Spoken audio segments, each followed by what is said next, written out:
우리가 사랑하는 사람과 보통 가정을 이루고 또 자녀를 낳고 이렇게 살아가는 경우가 참 많습니다. 이 가정을 이루고 자녀를 키운다는 것이 어떻게 보면 하나님 안에서 참 큰 축복이기도 하죠. 그리고서 그 주 안에서 이렇게 가정을 이루고 자녀를 낳으면서 행복한 삶을 꿈꾸기도 합니다. 근데 사랑해서 결혼을 했지만, 근데 이 사랑하는 이 남편이 나의 편이 아니라 상대방의 편, 남의 편을 들 때도 있고, 또 정말 사랑해서 낳은 자녀가 내 속을 엄청나게 속을 썩이는 경우도 참으로 많이 있습니다. 그래서 어떤 분은 이런 말을 하기도 하더라고요. 가정 내 모든 싸움의 시작은 자녀로부터 시작된다 라고 얘기를 하더라고요. 자녀가 뭐 실수하면 왜 그랬네 하면서 서로 간에 싸우기도 하고, 뭐 교육 방식부터 해서 모든 것들이 이 가정 자녀로부터 시작되는 경우가 참으로 많았다라고 얘기를 하더군요. 또 때로는 자녀들이 부모의 속을 썩일 때도 많습니다. 정말 정성껏 밥을 차려줬는데 맛없다고 먹지도 않고 그냥 방으로 들어가는데, 또 배달 음식은 또 그렇게 잘 먹는 그런 모습을 보면 참 속이 상하기도 하죠. 그래서 이렇게 내가 너를 위해서 헌신하고 노력하는데 왜 이렇게 전혀 알아보지 못할까라고 속상하기도 합니다. 그래서 종종 이렇게 말하기도 하죠. 너도 너와 같은 아이들, 딸 꼭 낳아라 라는 말을 하면서 정말 그렇게 사춘 넘어가기도 합니다. 저도 한때는 나는 부모님은 속을 안 썩였겠지라고 생각을 했던 적이 있었습니다. 왜냐하면 저는 제 스스로 생각했을 때 사춘기는 조용히 넘어갔다고 생각을 했기 때문에 부모님은 속을 안 썩였겠구나 라고 생각을 했는데, 근데 막상 자녀를 낳아보고 키워보니까는 나도 부모님 속을 엄청 썩었겠구나 라는 생각을 좀 종종 하게 되더군요. 이렇게 이제 힘들고 속을 썩이더라도 자녀를 포기하지 않고 끝까지 함께하는 것이 부모의 마음인 것 같습니다. 그런데 성경에서는 이렇게 말하고 있습니다. 요한복음 1장 12절에 영접하는 자, 곧 그 이름을 믿는 자들에게는 하나님의 자녀가 되는 권세를 주셨으니, 하나님께서 우리를 자녀 삼으셨고 또 그분이 우리의 아버지가 되어주셨다는 것이죠. 그리고 하나님께서는 정말 부모가 자녀를 사랑하는 것처럼, 아니 그것보다 훨씬 더 크고 깊은 사랑으로 우리를 사랑하고 계십니다. 부모의 사랑은 아무래도 인간이기 때문에 한계가 있을 수 있지만, 하나님의 사랑은 한계가 없고 크고 깊은 완전한 사랑입니다. 오늘 본문에서도 그 크신 하나님의 사랑에 대해서 말하고 있습니다. 오늘 본문에서 제대로 이해하기 위해서는 누가복음 15장 1절 2절 말씀을 먼저 보면 좋습니다. 1절 2절 말씀에 이렇게 말하고 있습니다. 모든 서리와 죄인들이 말씀을 들으러 가까이 나아오니 바리새인과 서기관들이 수군거려 이르되 이 사람이 죄인을 영접하고 음식을 같이 먹는다 하더라. 예수님께서 세리와 죄인들과 함께 밥을 먹고 있었던 것이죠. 당시 유대 사회에서는 정말 그들은 가장 부정하고 멸시받았던 자들이었습니다. 근데 그들과 함께 말씀을 나누고 식사를 하고 계셨던 것입니다. 당시 세리는 로마 제국을 협조하는 매국노 취급을 받았고, 죄인은 하나님의 백성으로서 자격을 상실한 자로 여겼습니다. 그런 사람들과 함께 식사한다는 것은 매우 충격적인 일이던 것이죠. 특히 고대 유대 사회에서는 함께 밥을 먹는다는 것은 그저 함께 식사하는 것이 아니라 이 사람과 나와 함께 할 수 있는 동등한 존재이다, 나와 이 사람은 존재를 받아들이겠다, 수용하겠다라는 더 깊은 의미가 담겨져 있습니다. 그래서 경건과 거룩을 중시하던 유대인들에게는 세리나 죄인처럼 부정하다고 여기는 자들과는 식사하지 않습니다. 왜냐하면 만일 함께 식사하면 그들이 가진 부정함이 나에게 옮겨져서 함께 동참하게 되어서 나에게도 그 부정함이 옮겨지게 여기기 때문인 것이죠. 그래서 이런 인식 속에서 예수님의 행동은 정말 율법을 어기고 스스로 더럽혀진 그런 경멸받은 행동이었습니다. 이런 예수님의 행동을 비난하며 수군대던 그 바리새인과 서기관들을 향해서 예수님께서는 세 가지 비유를 통해서 말씀하고 계십니다. 먼저 첫 번째로는 그 잃은 양의 비유를 말합니다. 양 100마리를 돌보는 목자가 한 마리의 양을 잃어버렸습니다. 그는 99마리의 양을 들판에 두고 71마리를 찾아서 나섭니다. 그리고 그 잃은 양을 찾고 나서는 너무나 기뻐서 그의 벗과 이웃을 함께 초청해서 잔치를 엽니다. 두 번째 비유는 잃은 드라크마의 비유입니다. 드라크마는 이제 은전을 말하는데요. 10개의 은전을 가진 여인이 그 중에 한 개의 은전을 잊어버렸습니다. 그래서 그 은전을 찾기 위해서 집안을 샅샅이 뒤져서 겨우 그 은전을 찾게 됩니다. 그래서 그것이 너무 기뻐서 주위의 친구들과 함께 잔치를 열었던 이야기를 하는 것이죠. 그리고 마지막으로 오늘 우리가 함께 나눌 말씀, 바로 잃은 양에 대한 비유입니다. 이 비유를 통해서 우리를 향한 하나님 아버지의 그 기다림과 사랑에 대해서 예수님께서는 말씀하고 있습니다. 이 비유는 처음에 두 아들과 아버지가 나옵니다. 그 두 아들 중 첫째 아들이 아버지에게 이렇게 말합니다. 12절 말씀에 아버지여, 재산 중에 내게 돌아올 분깃을 내게 주소서. 여기서 말한 분깃은 유산을 의미합니다. 이는 매우 무례한 요구인 것이죠. 유산은 아버지가 돌아가신 후에나 받을 수 있는 것입니다. 그러니 이 아들의 요청은 단지 아버지 저에게 돈을 주세요 라고 말하는 것이 아니라 나는 이제 아버지와 더 이상 함께 살지 않겠습니다. 아버지의 권위 안에 살지 않겠습니다. 저는 아버지가 없는 사람처럼 살겠습니다 라는 그런 정말 아버지와의 관계를 끊는 선언과도 같은 것이죠. 상당히 무례하고 철저히 자기 중심적인 요구입니다. 그런데 이 요구에 대해서 아버지는 참 신기하게 반응합니다. 보통 이런 아들이 이런 말을 하면 정말 아들을 다그치거나 혹은 내가 어떻게 너를 키웠는데 라면서 오히려 혼을 내고 책망을 하는 게 당연한 것인데 오히려 아들의 요청에 아버지는 그를 붙잡지도 혼을 내지도 않습니다. 그저 정말 아들의 선택을 존중하면서 그에게 그 분깃을 줍니다. 그 아버지의 마음은 아마 찢어졌을 것입니다. 아들이 이제 더 이상 나랑 떠나고 나랑 상관없는 사람을 산다는데 내가 도대체 무슨 잘못을 했을까 하면서 아버지의 마음은 아마 찢어지고 서운함이 가득했을 것입니다. 하지만 그럼에도 불구하고 그 아버지는 아들의 요청을 들어주고 그를 보냅니다. 근데 하지만 아들은 이 아버지의 마음을 전혀 생각하지 않았을 것입니다. 그저 유산을 받자마자 기쁨에 차서 떠났을 것이죠. 이제 난 자유다. 내 마음대로 살 수 있다. 내 뜻대로 살 수 있다.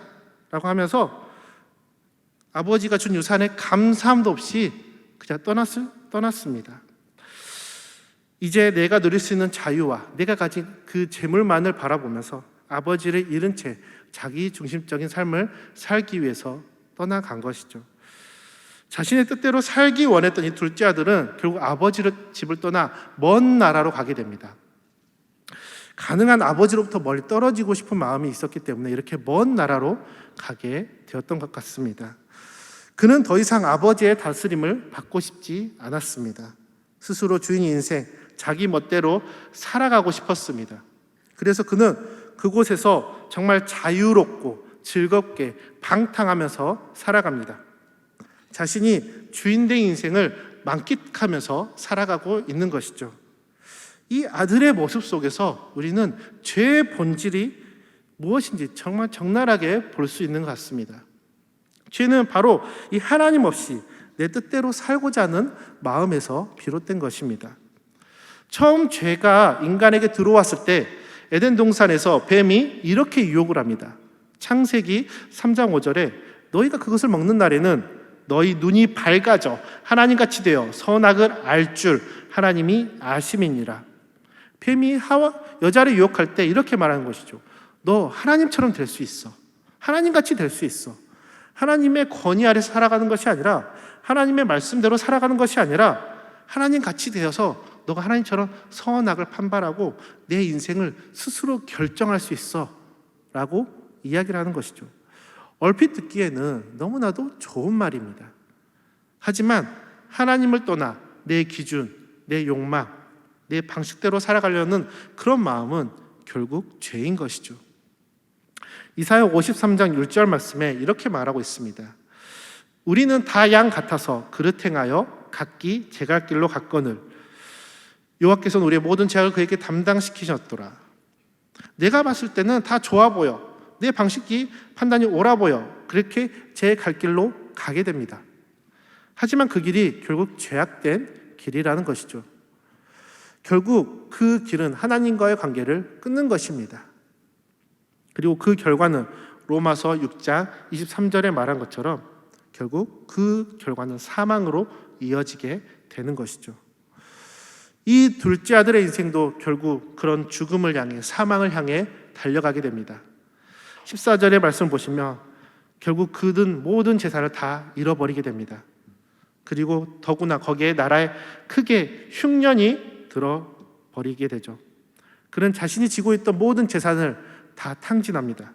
설상가상으로 더 이상 나라에서도 풍족하지 않기 때문에 일자리도 도와줄 수 있는 사람도 없어지게 되어버린 것이죠.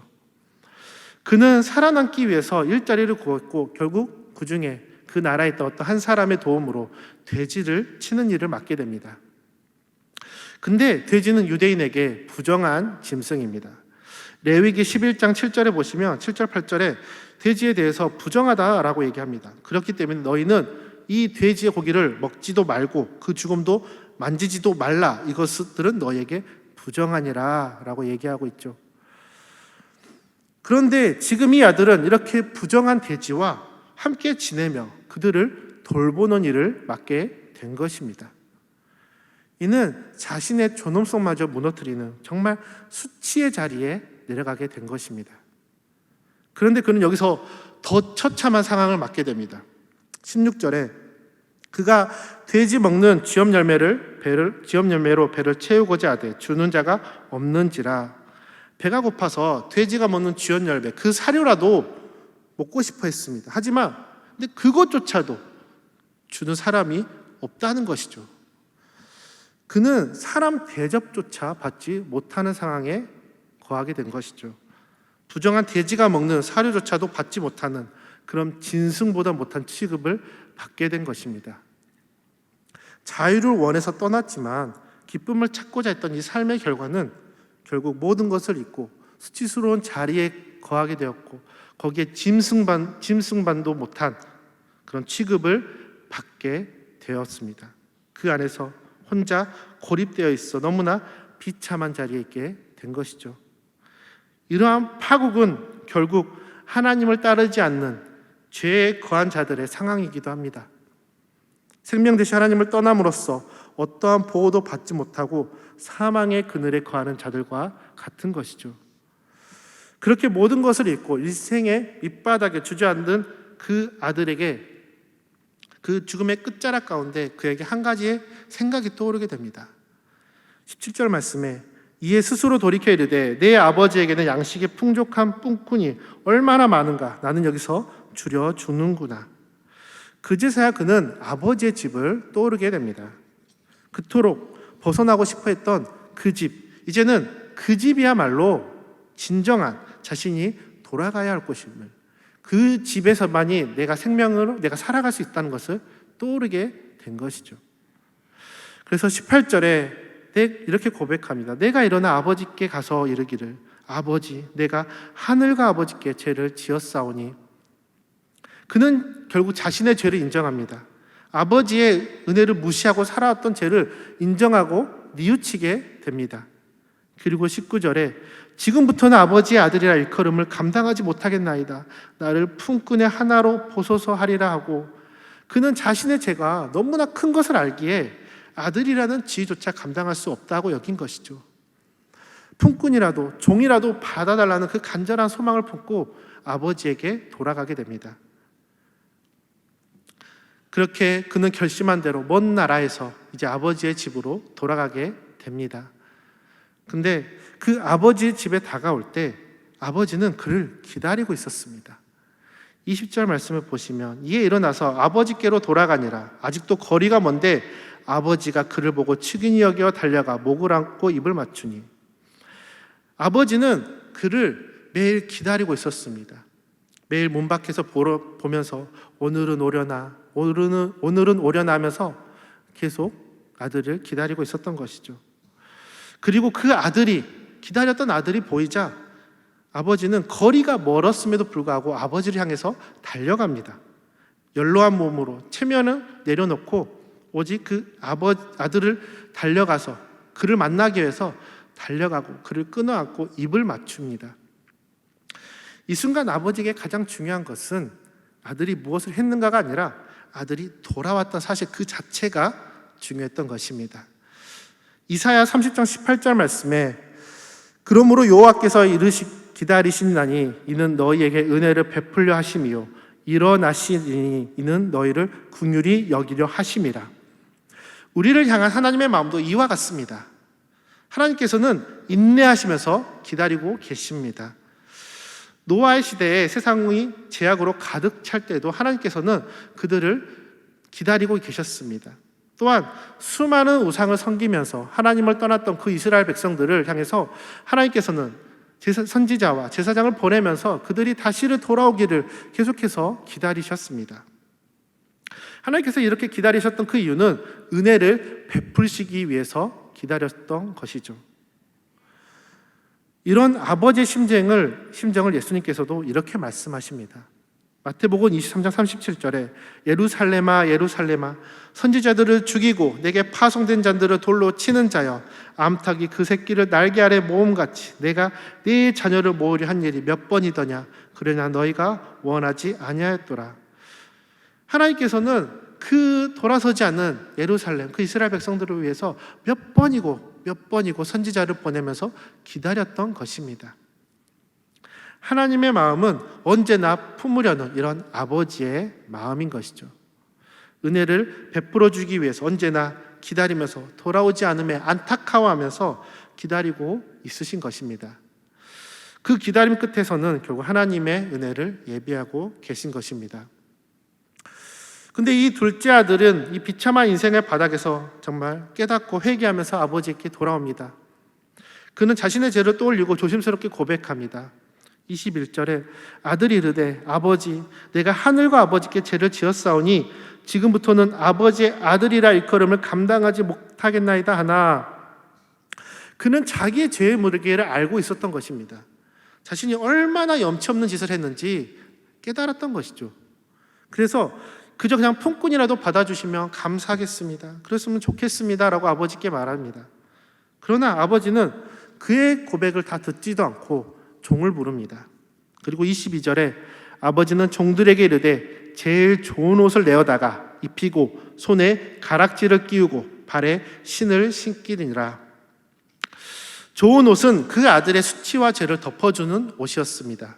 그리고 가락지는 그가 여전히 아들이라는 그런 신분을 확인시켜주는 징표였습니다.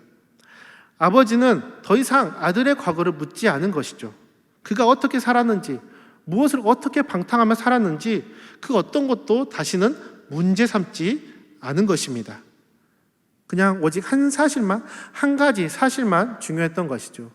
바로 24절에 이 내 아들은 죽었다가 다시 살아났으며 내가 잃었다가 다시 얻었노라니 그들이 즐거워하더라.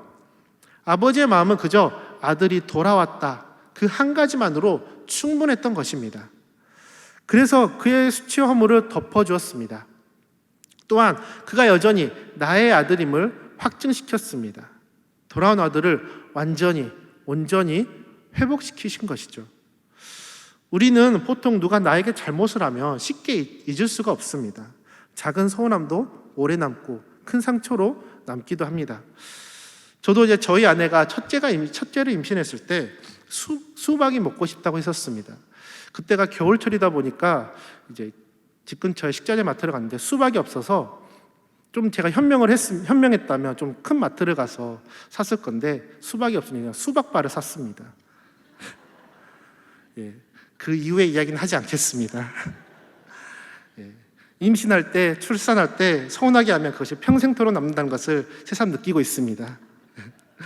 예, 결국 아마 이 가정에서 이 일이 저에게는 이제 평생토록 잊지 못할 에피소드가 이제 되었는데 사람은 이렇게 어떤 잘못을 하며 어떤 낙인이 찍히면서 계속해서 기억할 때가 있습니다.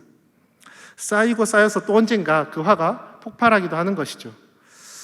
누가복음 15장의 말씀에도 이런 우리의 모습과 비슷한 사람이 등장합니다. 바로 첫째 아들입니다. 그는 집에서 잔치 소리가 나니 무슨 일인가 종에게 물어봅니다. 그러니 종이 와서 대답합니다. 27절에 당신의 동생이 돌아왔음에 당신의 아버지가 건강한 그를 다시 맞아들이게 됨으로써 인하여 살찐 송아지를 잡았나이다 하니, 그 이야기를 듣고 이 형은 28절에 그가 노하여 들어가고자 하지 아니하거늘 이렇게 말합니다. 화가 나서 집에 들어가지 않으려 하는 것이죠. 그 소리 듣고 아버지가 나와서 아들아, 둘째 아들이 돌아왔다, 우리 같이 들어가서 축제하자, 잔치하자 하면서 그를 권합니다. 나와서 권하죠. 그런데 아들이 이렇게 말합니다. 첫째 아들이 30절에 아버지의 살림을 창녀들과 함께 삼켜버린 이 아들이 돌아오매 이를 위하여 살찐 송아지를 잡으셨나이다. 그는 동생이 나가서 무엇을 했는지 다 기억했습니다. 그리고 과거에 그가 동생이 아버지에게 어떤 일을 했는지 다 기억하고 있었던 것이죠. 그리고 그 재산을 어떻게 허랑방탕하게 썼는지 다 알고 있었던 것입니다. 근데 그것을 아버지가 몰랐을까요? 그렇게 아들이 돌아오기를 기다렸던 아버지가 몰랐을까요? 아버지도 알고 계셨던 것이죠. 아들의 소식을 그렇게 귀를 쫑긋하며 들었던 그 아버지인데, 아버지도 그 아들이 그 재산을 어떻게 썼는지 허랑방탕하게, 정말 방탕하게 살았던 그 모든 이야기를 알고 계셨습니다. 그럼에도 그 아버지는 아들이 돌아온 순간 그 모든 과거를 잊어버린 것입니다. 하나님 아버지도 이와 마찬가지입니다. 히브리서 8장 12절에 내가 그들의 불의를 긍휼히 여기고 그들의 죄를 다시 기억하지 아니하리라 하셨느니라.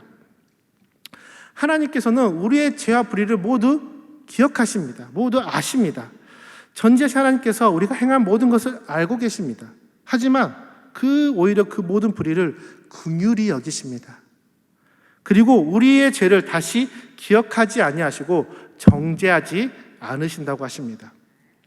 전지하신 하나님께서 자기의 주권 안에서 그 죄를 더 이상 문제 삼지 않으시고 다시는 정죄하지 않으시며 그 죄를 근거로 어떠한 제한이나 차별을 하지 않으신다고 선포하신 것이죠.